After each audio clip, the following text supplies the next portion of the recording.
Let me see. How do I want to approach Valentine's this year?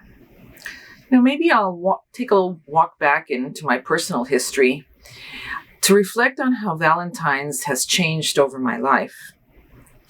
As a child, I can't remember Valentine's. The way children now give each other little cards and candy hearts. We didn't have that. And, I don't even remember my parents celebrating Valentine's. As a teen, of course, I began to notice Valentine's. And sadly, what I noticed is that I didn't get any. No tremendous amorous activity in my life. Thinking about this now is very bittersweet because I really did feel very alone. Somehow I didn't fit in.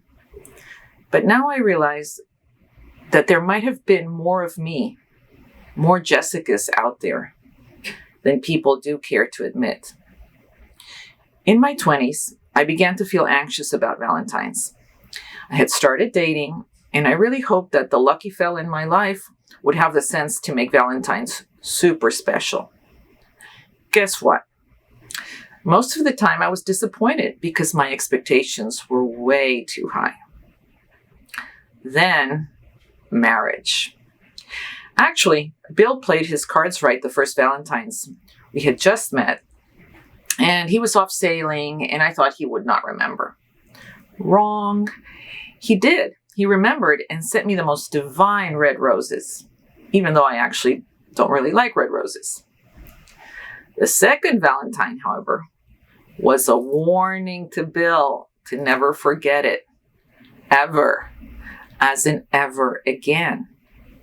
The second Valentine's, we were already married and happened to be in Sydney, Australia. We were staying at the Westin.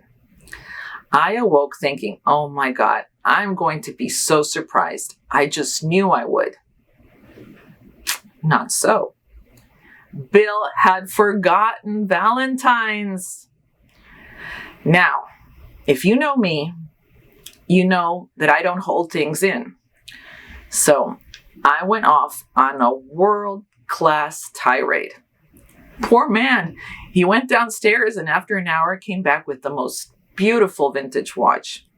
He never forgot Valentine's again. We have been married 21 years. Valentines have come and gone. Some were grand affairs and some were sweet tokens of love. Today, my view on Valentine's is of gratitude. I'm so grateful that I married the perfect man for me. Every day in my life is Valentine's. I no longer need to wait for that once-a-year date.